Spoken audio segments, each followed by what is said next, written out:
Good evening, I'm Ces Orenia Drilon. And I'm Sean Yao. Tonight on The Big Story, the prosecution presents Duterte drug war from the victim's point of view, a campaign that targets Marcos administration for the fate of his client. And mum's the word for both President Marcos and Vice President Duterte on candidates they will support in the 2028 elections, but they dropped hints. Mr. Duterte's message to the mayors could not be clearer. If your name is in my list, then I'll kill you.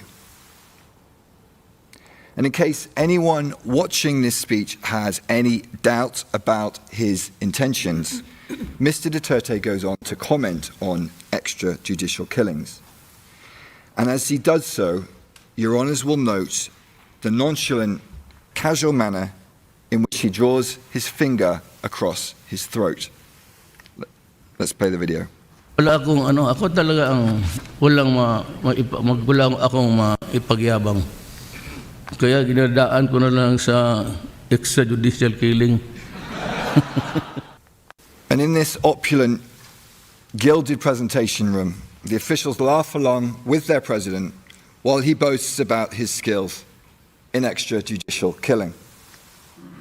And outside, on the streets of the Philippines, the bodies pile up. The evidence from one data set shows that as at the date of this speech, 9th of January 2017, almost 1,500 people had been killed in Mr. Duterte's so-called war on drugs. We're still covering the confirmation of charges hearings of former President Rodrigo Duterte. He is facing crimes against humanity at the ICC or International Criminal Court over his drug war. Yesterday's hearing was more about introduction and opening statements, and on day 2, which is today, we go to the meat of the case. The prosecution earlier presented to the ICC pretrial chamber 1 evidence on Oplan double barrel and the alleged Duterte hit list. This list supposedly showed direct links to Duterte's pronouncements and deaths in the drug war. At the moment, the ICC hearing is on break. 2 sessions have been completed, with a third and last one for the day happening at around 9 this evening. Let's bring in One News anchor Angela Lagunsad Castro, who joins us from The Hague. Angela, what merits have been shown so far? You know, the judge was surprised because they kind of ended their presentation on the merits quite early. Well, kasi dalawa yung mangyayari na submission of merits today from the prosecution and for the victim. Siguro nagbigay ang prosecution ng extra time para sa victim makapag-present sila. But yun nga, tama po kayo dyan. Today's hearing highlighted the Duterte's kill list by the prosecution. At ngayon po, makakasama natin si, hablutin ko lang si Okay, si Attorney Nery Colmenares. Ayan, teka lang ha, ayusin ko. Ayan po. Yeah. Okay. All right. So, would like to ask your reaction doon po sa recently pag-present ng prosecution ngayon ng kanilang merits on the case. Well, tuloy-tuloy ang methodical exposition ng prosecution ang ebidensya nila. Which is basically in-establish yung elements muna, di ba? Widespread or systematic, attack against civilians, matter of policy ito, at may knowledge si President Duterte ng mga atake. And then they presented the evidence na isasubmit nila sa trial to prove the conclusion, the legal, the allegation. So maganda yon kasi ganun naman talaga pag mag-argue ka. Sabihin mo yung yung allegation, tapos sabihin mo anong ebidensya ipipresent mo to prove it. So that was very good. At sa mga biktima naman, ang counsel ng biktima was able to also bring to the court the observations and the stories of the victims. So it went very well for the prosecution and the victims in the first 2 days. And the methodical exposition is what it will discuss if trial ensues after the charges are confirmed. Okay, we are joined by, of course, Mrs. Orenia Drilon ng TVS and of course, Sean Yao. Baka may question po kayo? Good evening from Manila, Attorney Colmenares. Yes. Do you think there is still a need for the prosecution to present their insider witnesses? Now, at this stage, I don't think, well, they contemplate presenting a witness. This is just a confirmation of charges. And I Right. think, even in my opinion, as lawyer for the some of the families of the victims, they were enough eh. Kasi the allegation was supported by the evidence they will produce to prove that. Of course, if somebody questions, there's no such witness, then maybe they'll be forced to produce it. But I don't think the court will go to there. This is not a trial where the guilt of the accused or the innocence of the accused is being decided. It's merely, is there a substantial evidence, kumbaga probable cause sa atin that President Duterte committed a crime. So, based sa reading ko syempre ng exposition, the probability that he committed the crimes, especially those videos shown, is more than enough for the court to decide whether or not to confirm the charges. Were you taken aback, attorney, by the motion of the defense to reveal the identities and the location of the supposed insider witnesses?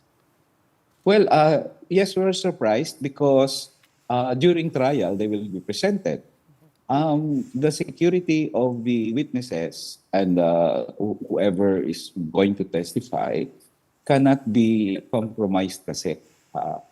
Now, the trial itself, the court has to devise a way to ensure the security of the witness. But at the confirmation of charges, I don't see any reason to do that now. Well, kasi the other side of the coin is nagsisinungaling ng prosecutor. There is no such witness, gawa-gawa sila. The prosecution will suffer heavily for that if it's true. And I don't think the prosecution will do that yet. So, in the same manner, when the defense will say, well, the president reneged on his promise not to cooperate with the ICC, I don't think he has evidence, but we will not look for the evidence to prove it. He said the media painted him as a monster, slanted editorials, and deftly cropped pictures. I also don't think he has evidence, but we will not even demand that you present your evidence because it's irrelevant to the case. Whether or not it's true. I mean, even if Bongbong Marcos did renege on his promise not to cooperate with the ICC, what is his relation to the issue? The issue here is thousands of people were killed and you were charged of committing it. So ang tanong kay President Duterte sa issue na to is, ginawa mo ba yon? Hindi yung, sabihin natin, nagsinungaling si Marcos o di nagsinungaling siya. Wala namang connection yan sa whether or not pinatay mo ang libo-libo. So, makang ganon ang tactic ni President Duterte dito, sidestep. Kasi wala naman ako nakikitang ebidensya na may present niya para sabihin wala siyang kinalaman sa war on drugs. But Attorney Colmenares, usually kasi, di ba, sabi nila, yung burden of proof lies with the prosecution nga. Yes. And then some pundits are saying, no, based on the opening statement yesterday by the defense, medyo overly defensive daw. Some are saying, of course, na context setting daw ito, no, because a lot of people hindi sanay kay dating President Rodrigo Duterte. Ano naman po yung tingin ninyo doon sa reaksyon ng defense yesterday, and how do you think they will proceed moving forward? Parang procedure yan sa ICC, natural na parang maglagay ka ng contextual. Kasi contextual setting, ano ba ito? Hindi sanay ang ICC. Actually, doon ako nagulat eh. Kasi parang ang allegation ng defense, sa totoo lang sa Pilipinas, joke lang yon. Parang ganun ba? Walang intensyong pumatay. Walang intent to kill. Na I think, halos lahat, kahit supporter siguro ni President Duterte, magsasabi na, siyempre, may intention to kill talaga yun, di ba? Kill. Kaya nga sila sumusuporta dahil ang kanyang kapakaran, patayin yung mga adik eh. So, nagulat ako na kasi kung yun ang depensa na misconstrue nyo lang siya, is not really a monster. Kayo kasi sa media mga media moguls kayo, you want to win award tingin ko mahina yun. Kasi parang ang nangyari, ang libo-libong namatay, parang hindi totoo yun. Gawa-gawa lang ng media yun. Di ba? Ganun na lang yung ending na parang I doubt kung ang korte ay maniwala sa ganun. So, well, kung may mga nagsasabi na I don't see any offensive nga eh. Parang ang sabi, ito yung aligasyon namin, ito yung aming ebidensya eh. Ang defensive doon actually, si President Duterte. Kasi hindi niya sinasagot yung issue. Ang sagot niya is si Bongbong Marcos, hindi niya sinunod yung pangako niya. Itong mga media ay ano lang to, mga CSO, gawa-gawa nyo lang to. Parang ad hominem eh. And in the end, kahit mapatunayan niya pa lahat ng sinabi niya, it doesn't absolve him from the charges, which is crimes against humanity were committed and you probably committed it. And that's what the only thing at issue for now, no? It's not whether he committed it with proof beyond reasonable doubt, but it's probable that he committed it. And I think the prosecution was able to show that he probably committed it with the voluminous evidences and witness accounts that they mentioned. Angela, Okay, so you were- Angela, sorry, I have a question this time for you. Excuse me lang, Attorney sure. Colmenares, no? The former president supposedly has filed another petition before the court Yes. asking them to allow him not to skip his detention review hearing on Friday. Explain to us what that means. Okay, so that is going to be on February 27. Aside from the conclusion of the statements from the prosecution, victims' legal counsel, and defense, magkakaroon ng review ng detention center, di ba, attorney? For context ang under the ICC rule, regular na pag-check ito ng ICC doon sa detention center kung maaari bang sa kanila pa rin i-detain ang akusado or maaari nilang i-grant ito ng temporary release under specific conditions. So this is a procedural process. If you want to add on that. That's correct. That's correct, Angela. Yeah, it's a regular thing. And I think it's being done also with other detainees. Here in the ICC. Oo. Pero yung kanyang waiver dito, kailangan ng separate decision no ng ICC pre-trial chamber. So we will see kung the judges will allow him or not. Okay. One final question for you, Attorney Colmenares. What is the mood there for some of the families of the victims? Attorney Joel Butuyan yesterday said that he sometimes felt, harassed or unsafe because of some of the Duterte clones there in The Hague. Well, una muna, masaya ang mga pamilya na natuloy. No? They're happy that the confirmation charges hearing has continued, at least took place, because it was postponed since last year. It sometimes affects them when they hear the stories of victims, the how they were killed, especially stories about a person being dropped from the second floor and it turned out to be alive at the time he was dropped, and the packaging tape wrapped around, all these things, kasi brings back memories. It's a very painful death, a cruel death actually, if you suffocate a person with plastic rather than just shoot, it brings back painful memories. So it also dampens their enthusiasm to listen. Kaya lang they believe that it's a necessary process. In terms of the presentation of the prosecution, masaya ang victims hapon kasi klarong-klaro coherent, methodical ang pagka-present na pag nakikinig ka. Parang yun ang aligasyon nila, yun ang kanilang ebidensya, mukhang makukonfirm ang charges dito. So basically, may mixed emotions, but they're happy. They're happy that it's pushing through. They feel a little tinge of sadness every time they remember the deaths of their loved ones, but they've accepted that fact and they're willing to go on and pursue justice for them. Very quick na lang po, Mrs. and Sean, tanong ko lang kay Attorney Neri na generally you said you're happy with the presentation of the prosecution, pero are there certain evidence that you would want sana na mas dalin pa or ipakita ng prosecution ngayon dito sa confirmation of charges, since mas kabisado mo itong kaso na to dahil you've been with the victim since 2018. Yes, well, of course, we asked the court kahapon if they can also allow during trial, of course, the more victims to also air their stories of how their loved ones were mercilessly killed, without mercy, killed by the drug war, during the drug war. For me, I think the evidence is strong. I would have preferred more co-perpetrators because it would not have happened. However, the prosecution has not yet gone into that. I believe the next stage, this is my opinion, they've already named President Duterte, of course, and then the national officials, PNP chief and so on, the justice secretary and so on. I think the third batch would go into the regional level. The generals in the, let's say, Central Luzon or Central Visayas, who may have also been or could be part of the investigation, could be indicted. I really hope so, that it will be the next set of evidence that will be presented. Maybe at the trial, not in the confirmation hearing, but that's the next possible co-perpetrators who should be named. All right. Do you have any more questions? We do have a lot, but we're running out of time, and we thank you. And I'm sure you also want to head back to the chamber. We thank you, One News anchor Angela Lagunsad Castro and Attorney Nery Colmenares. Mukhang sanay sa lamig si Attorney Colmenares. Maraming salamat sa inyo.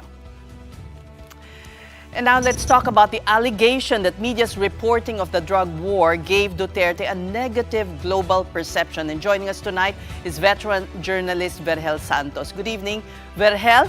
Vergel is a trustee of the Center for Media Freedom and Responsibility. Yes. We thank you for joining us. All right. Well, the viral photo of Rafi Lerma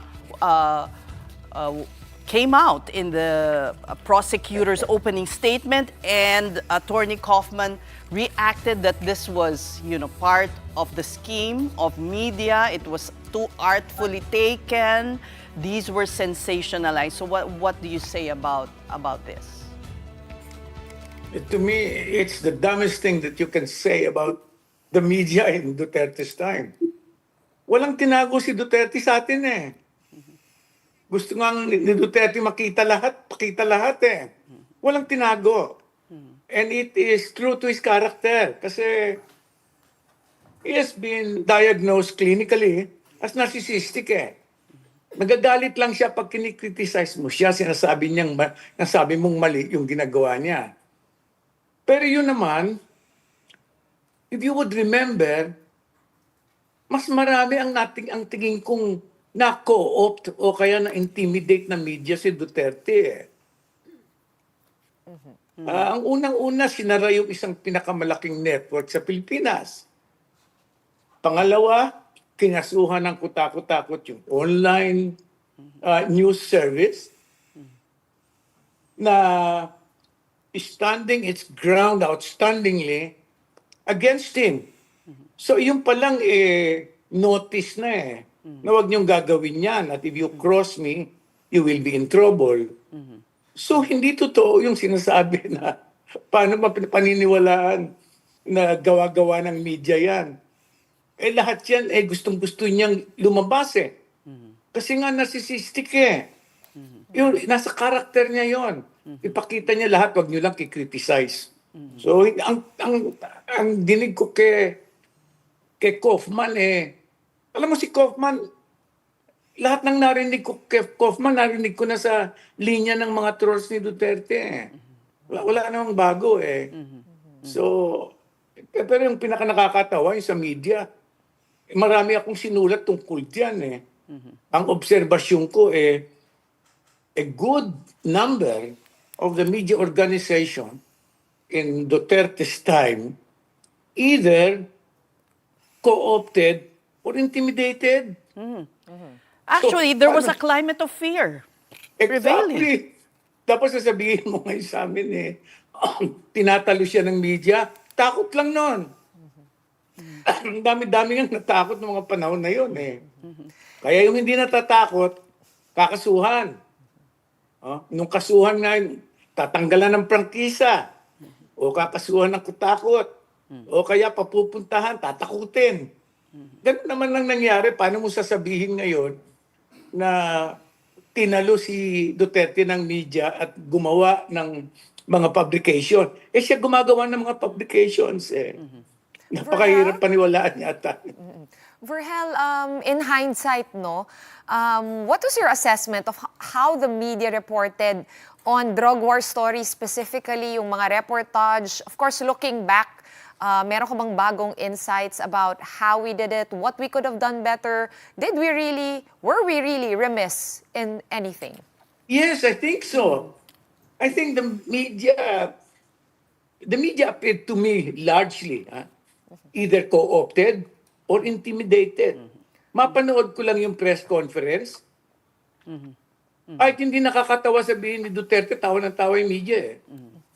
Doon lang makikita mo na itong media na ito, ayaw taluhin si Duterte.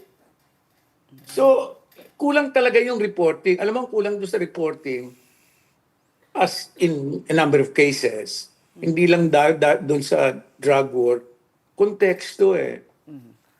Ang kulang ay konteksto. Nai-report lang natin yung mga nangyari dahil nga hindi naman tayo pinipigilan i-report yun. Dahil gusto naman talaga ni Duterte na i-report yun dahil si Duterte ay nananakot. Pero wag mo lang sasabihin na hindi tama yung ginagawa niya, na ang extrajudicial killing hindi dapat ginagawa dito sa ating sosyedad. Yun lang naman eh. Pero sabihin mo na hindi natin naipakita lahat eh. Pero sabi masyado daw pinili ang mga anggulo ng mga litrato. Ang pinag-uusapan doon, pinili man o hindi, totoo ba yun? Dinoktor ba yun? Yung mga litratong yun? In-AI ba yun? Yun ang pinag-uusapan dito, hindi eh. Ang hindi nila maipakita, itong mga ito ay hindi totoo. Kasi alam mo, ang problema sa depensa, particularly, ang tingin ko kay Kaufman, he simply is unable to find anything in the truth that can be useful to his client. Kaya wala siyang makita eh. Kaya ang sinasabi niya, hindi totoo yan. Kasi wala siyang makita sa katotohanan na magagamit niya para i-defensa yung kanyang kliyente. So, ang gagawin na lang niya, sabihin niya, hindi mga totoo yan. Pinalaki lang yan o fabricate lang yan. Paano mo maipapalaki ang tens of thousands na namatay? Paano mo papalaki pa yon? Hindi kailangan palakihin eh. Yung nakalatag sa kalsada ng mga nakatsinelas, na duguan, na sa impoverished communities, ano pang kailangan doktor ang gawin mo yun para ipakita na ito napakasamang krimen? Hindi kailangan eh. This is something that cannot be overdone. No? Sobra na eh. Verhel, after nung term ni dating President Duterte, do you feel na lumuwag-luwag, no? Yung pag-aanggulo, yung pagre-report? Yes. Go ahead. Definitely sure. Alam mo, pagkatapos ni Duterte, lumuwag talaga. Pagkatapos ng termino ni Duterte, may publisher agad yung libro ko eh. Yung Duterte Watch. At pagkatapos to cite a case in point. Hindi lang nagkaroon ng publisher yung Duterte Watch, kundi nanalo pa ng National Book Award eh. Mangyayari ba rin panahon ni Duterte? Mahirap mangyari yun. Lumuwag talaga. Isa pa sa sinasabi ni Kaufman kasi, itong sensationalism na sinasabi niya fed into the civil society groups and academia abroad to make them jump on this case. Minamaliit niya naman yung mga yon. Sinasalbahin niya naman yung civil society at saka the International Academic Society.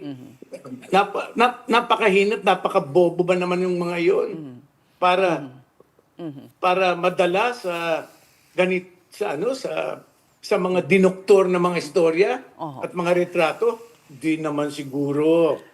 Pero No? ito, Verhela, hindi mo iba ang point of view ng mga Duterte followers.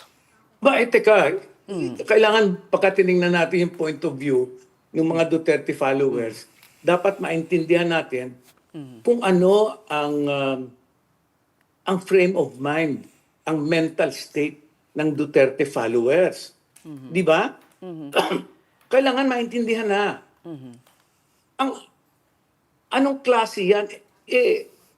Ang nangyari niya, fanaticism cultism ang nangyari sa mga Duterte followers.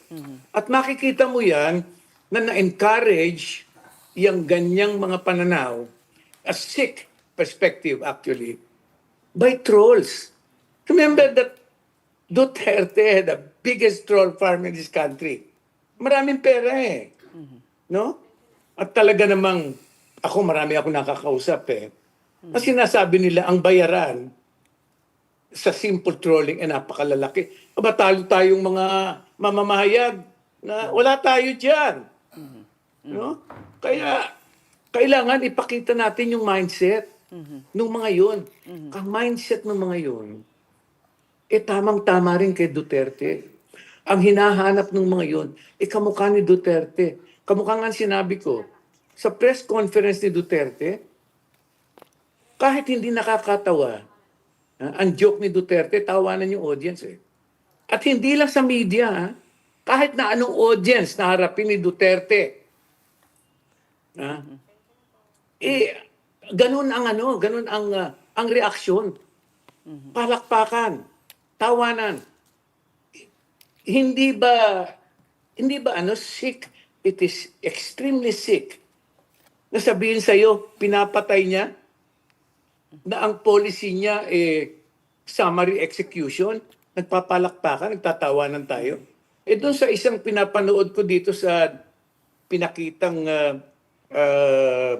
Video footage sa The Hague, yung pulis sa likod ni Duterte habang nagpapataw si Duterte, ngiti ng ngiti Ganun talaga It's sick. It's all very sick. Kaya dapat maintindihan kung ba't nagkakanito. But alam mo, kung pag-uusapan natin yan, lalawig tayo ng lalawig Dahil nagkaroon tayo ng ganitong klaseng mga tao dahil sa lopsided distribution of wealth and opportunities yung mga mahirap talagang sabihin na may kasalanan yung mga yan Kasi victims yan from the beginning Yung mga mahihirap, pagka nahandyan ka na ng 3 henerasyon, no? Hindi ka pa nakakaahon sa kahirapan. Pag dumating si Duterte sa'yo at sinabi sa'yo, paggising mo bukas ng umaga, ayos na itong bansa mo. Payag yan. Ganun talaga yan. Mahabang usapin ito Yung damage sa kultura na nangyari sa atin. At yun lumabas dahil kay Duterte. Hindi mo akalain. Isipin mo ang pinanggalingan ni Duterte. Ang pinanggalingan ni Duterte, binoto natin si Duterte, nanggaling tayo kay Noynoy Aquino The best economic numbers. The best peace and order numbers. Yung kay Noynoy Aquino. Pagkatapos binoto natin si Duterte It's sick. It's really sick. Well, we thank you for talking to us here on The Big Story. We just heard veteran journalist and CMFR Anytime, Sean. trustee Thank you. Verhel Santos. And we're going to take a very quick break, but coming up, Vice President Sara Duterte is not discounting the possibility of her father not coming home anymore, taking note of the former president's remark that he could die in ICU.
Welcome back to the big story. Senators have varying reactions on the ongoing confirmation of charges hearings against former President Rodrigo Duterte.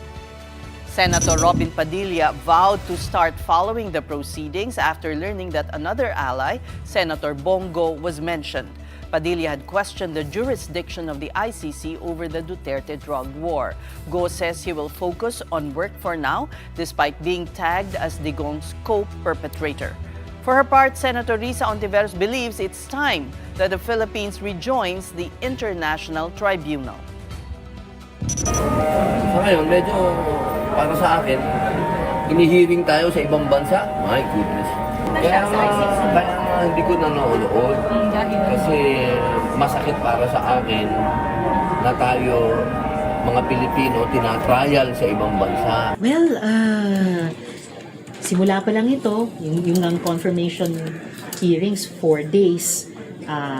And pansin nyo ba, kasabay nung anibersaryo, 40th anniversary ng People Power. So wow, di ba? Parang isang bagong yugto, isang bagong muka ng tuloy-tuloy na pagpapahayag ng kapangyarihan ng mamamayan. Kinaso pa yan ng Senado noon sa Supreme Court na bakit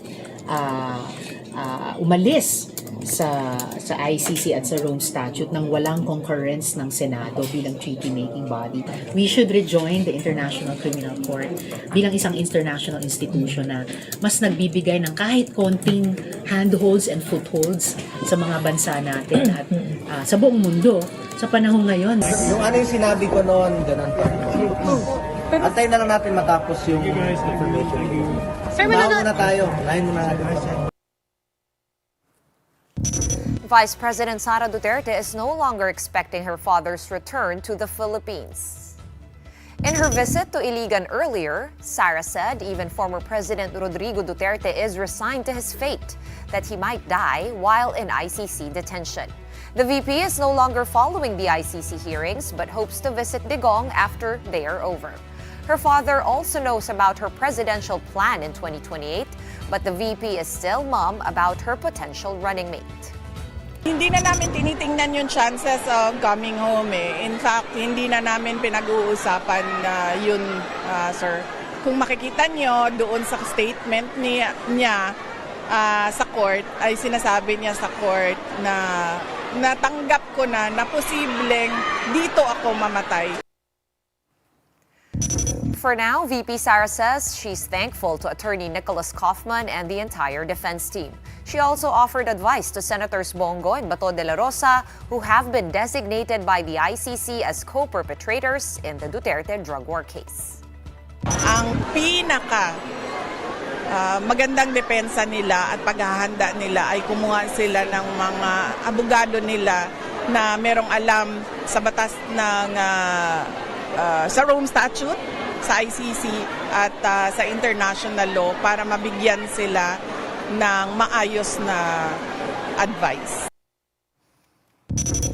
At this point, let's get more reactions from a Duterte ally, and joining us is former presidential spokesperson Harry Roque. Good evening, Attorney Roque. Unang-una po, are you following the confirmation of charges hearings, and saan po ba kayo? Every second of it. I'm following it online. In fact, I have an ongoing commentary on the proceedings. No? I'm now in Vienna, Austria. All right. Well, why not in The Hague in the thick of the action?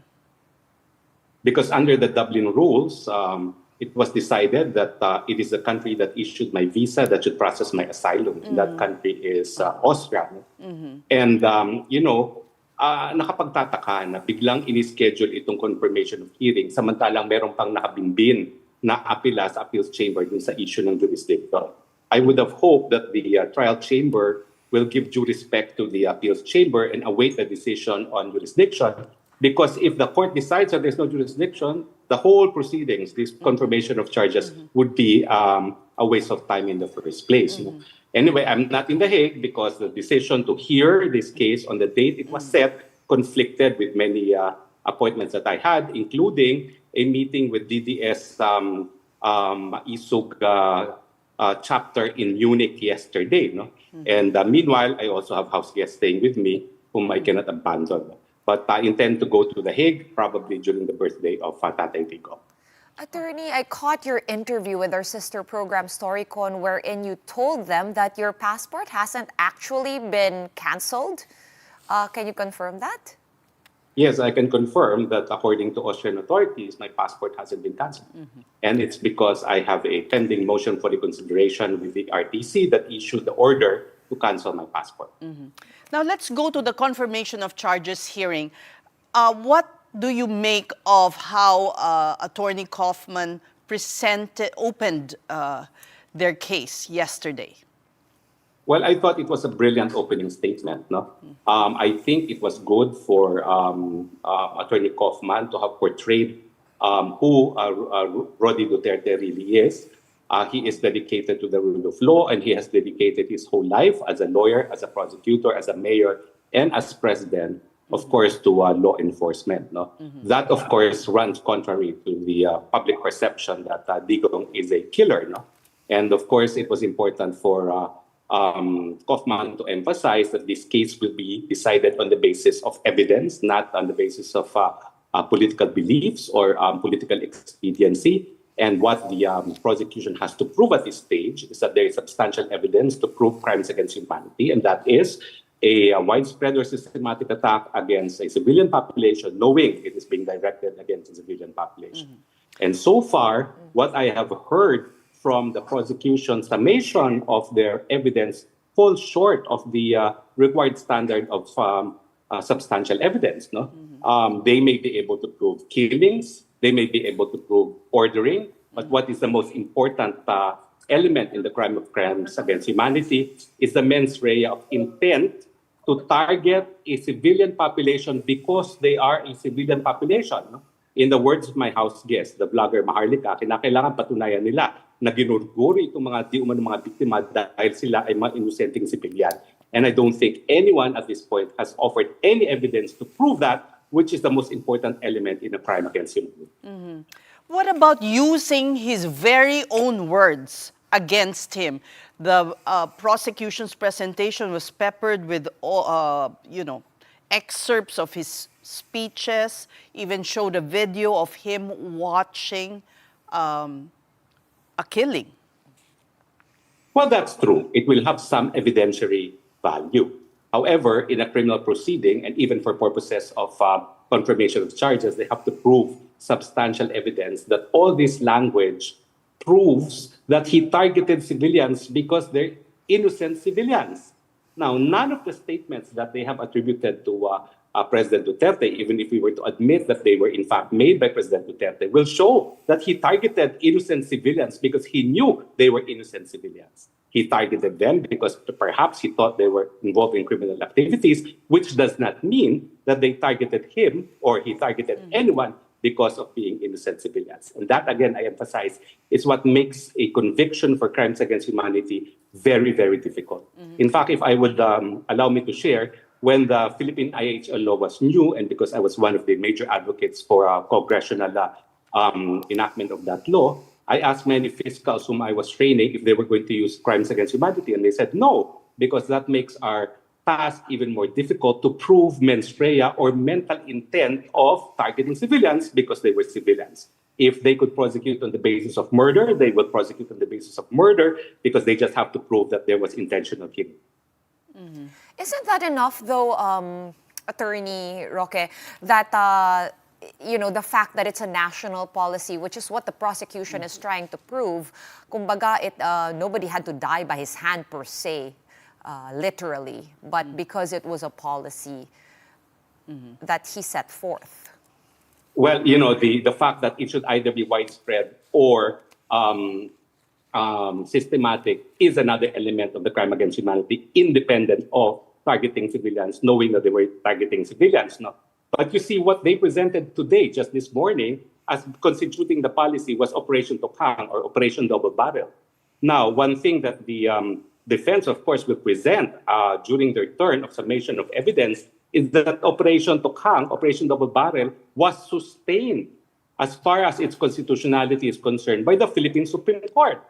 Now, victims, alleged victims, the same victims who went to the ICC, previously attempted to challenge the constitutionality of this policy in the Philippine Supreme Court. Some of the complainants were accorded protection pursuant to the writ of amparo and writ of habeas data, but the petition itself for a declaration of unconstitutionality, because it violates due process clause and other rights of the accused under custodial investigation, were dismissed by the Supreme Court. In other words, they are saying that this systematic policy, which is illegal, is actually a policy that had previously been sustained by the Philippine Domestic Court, no less than the Philippine Supreme Court. And I think they would have a very difficult time now proving that something that the Philippine Supreme Court refused to declare as unconstitutional is illegal and forms part of the elements of crimes against humanity. But isn't that precisely why they would argue that they had to go all the way to the ICC? Of course, this is all premise that our justice system was not enough, or did not do enough, maybe incapacitated, and was not able to perform their duty at that time for the victims. Well, that's one issue that the defense will, of course, raise, the defense of complementarity. And if you look at the Index of Law, which is an objective analysis of the rule of law in the Philippines, you would see that their observation is we're not the strongest, but we're not actually a failed state as far as the judiciary is concerned. I don't think it has met the threshold of complementarity that domestic courts are unable or unwilling. In the first place, what the Supreme Court ruled in the case where they threw out the petition against Operation Double Barrel was not an issue of whether or not it was according impunity or immunity to any official, which is what the Roque statute refers to as unwillingness to prosecute, where there is an impunity statute. It simply said that it did not violate the Constitution because the court said that Operation Double Barrel was simply a police policy to increase police visibility involving knocking on doors and requesting suspected individuals to surrender. And there is nothing in the document that they presented today that would support the prosecution allegation that even the how did they refer to it? High visibility targets, or I'm not sure exactly how it was. High value targets. Were tantamount to a kill list. Because in fact, it's a standard police procedure to have high value targets, which means that you will prioritize case build-ups against these individuals. If we could go back to the issue of jurisdiction that is now on appeal, when do you expect that to be heard? Well, we're just awaiting decision of the court. And what's interesting is after the parties had already submitted their respective positions on jurisdiction, the court, as if indicating that it is seriously contemplating the issue of jurisdiction, asked the parties to make additional submissions. Now, there was an earlier instance when the ICC appeals chamber had to rule on the issue of jurisdiction, and that was when the issue was whether or not to allow the prosecutor to proceed with preliminary investigation, and it was a split decision. 3 judges of the appeals chamber said that the court had jurisdiction. 2 judges, including the chairman of the chamber, the more seasoned, the more senior, the more respected international lawyers, ruled that there was none. And so I think this recent order asking the parties to submit further submissions indicate that they are seriously re-examining the earlier decision of the ICC on the issue of jurisdiction because it was a split decision of 3-2. Now, there are 6 Filipino lawyers who are sitting there in the chamber, though not ICC accredited. They are assisting the group of Attorney Kaufman. Why aren't you there with them? Well, from the very beginning, the prosecutor already said that they will object to my entry. They had 2 grounds for my entry as defense counsel. Number 1, that I was allegedly at that time facing warrants of arrest, which was not true because at that time I was only facing a contempt order from Congress. And number 2, that I'm on asylum, which is incompatible supposedly with the functions of a defense counsel. I no longer pressed the issue of representation because the family also expressed that I should take care of my own legal problems as far as my asylum is concerned because they wanted lawyers who could concentrate on the case of Tatay Digong. So I respected the family's decision. The vice president is saying she no longer expects her father to come back home. What's your this is a recent development. In fact, if you remember, my point of contention with Kaufman was whether or not we could expect a remedy within the ICC itself. I was recommending a remedy on the basis of human rights, which under the International Covenant on Civil and Political Rights was a duty of Netherlands to protect and promote. And of course, we know that the Philippine president is being detained in Dutch territory, in a Dutch jail. He was, in fact, booked by Dutch policemen, examined by Dutch doctors, boarded in a Dutch ambulance. No? And my remedy would have meant to go to a domestic court and allege that there's a failure of the Dutch government to protect and promote the due process rights of the president because he was in fact kidnapped and being detained by virtue of illegal means of kidnapping by Dutch authorities. No? But anyway, that was under the bridge because the family said we will concentrate on the remedy under the Rome Statute. No? But I think the recent pronouncement of Vice President that the President and she have both given up on the ICC proves my point all along, that the President actually is an existential issue as far as the ICC is concerned. Prior to the kidnapping of the President to The Hague, there was already a debate in the Assembly of State Parties of the ICC whether or not they should continue with the court because they had no other cases, since many of the accused that they have not been apprehended. Accused like Netanyahu, accused like Putin have not been apprehended and have possibly no chance of being apprehended. All right, we thank you for talking to us, Attorney Harry Roque. And you're still watching The Big Story. Coming up, President Bongbong Marcos admits to talking to some people about the 2028 elections. But will he name his anointed one anytime soon? Find out when we return. Do keep it here on One News.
Welcome back to the big story. President Marcos is in no rush to anoint the administration's bet for the 2028 presidential race, but he says he is already talking to some people about it.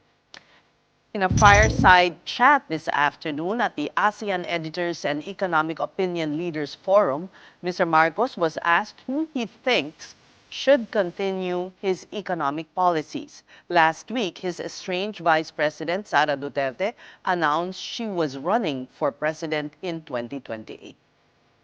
Have you already narrowed it down to about 2 or 3? You're gonna get me into trouble. Well, we have some people that we are talking to in mind, and many of them actually, some of them have said, no, I do not From the want." cabinet? I'm sorry? Are they from the cabinet? Are they local officials? You're not As you can see, You're not Mr. President, I love your socks. Yeah. It's green because we're both from LaSalle. But I'm wearing the flag colors today. Of course, it's much harder to bring to a presidential level someone who has not been involved in politics ever. And you will endorse this person very soon? Not soon. Not soon. Not soon. Timing is everything. Mr. Marcos instead gave qualities that the public should consider in electing their next president. Well, number one, somebody who understands economics. Because Understands economics. that's the first thing. That's the life of the person who understands how to create jobs, who understands how to keep the inflation rate down. So we need to have nation builders, people who want to make the Philippines better, people who actually love the Philippines and love Filipinos and want to make things better. Love is not goes a long way, but it's not enough. You also have to know how to do it. And still on the 2028 elections, Senator Robin Padilla said he will run as Sara's vice president if former President Rodrigo Duterte asks him to.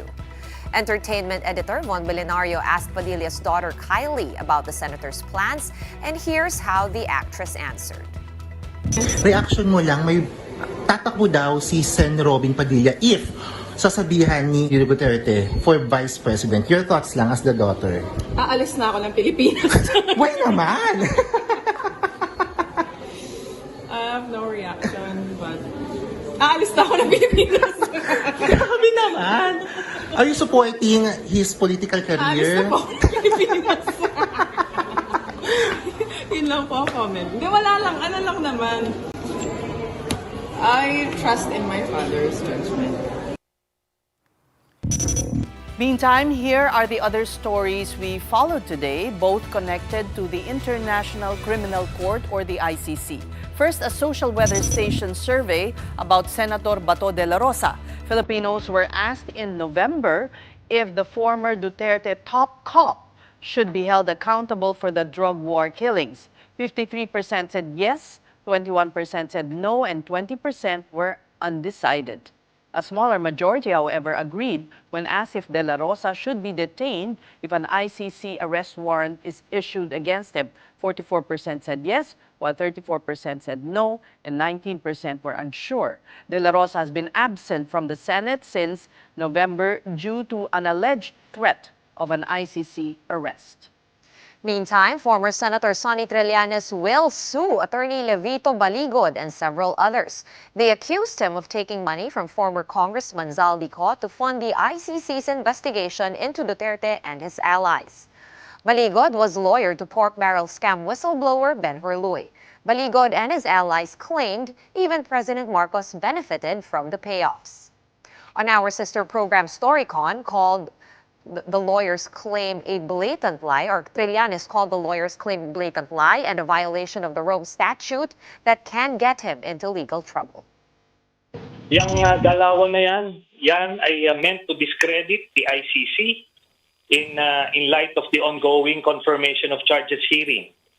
Kasi nakita nyo yung timing. Sa lahat ng araw, ngayon nila ilalabas yan. Ito pong ginawa nila Baligod at nung itong mga humarap na ito ng mga dating sundalo daw, yan po ay violation ng Rome statute yan, kaya pwede silang makasuhan ng obstruction of justice. Obstruction of justice dyan sa ng ICC. Ako po ay magpa-file ng cyber libel cases against Levi Baligod, kay Mike Defensor, Jay Sonsa, at doon sa mga dating sundalong na humarap kanina. All right, it's 9 o'clock and that's it for the big story on this last Tuesday of February. Thank you so much for watching. Kapatid, we are One News all sides all the time, and up next is the One News rolling coverage on Duterte's confirmation of charges hearing. Do stay tuned.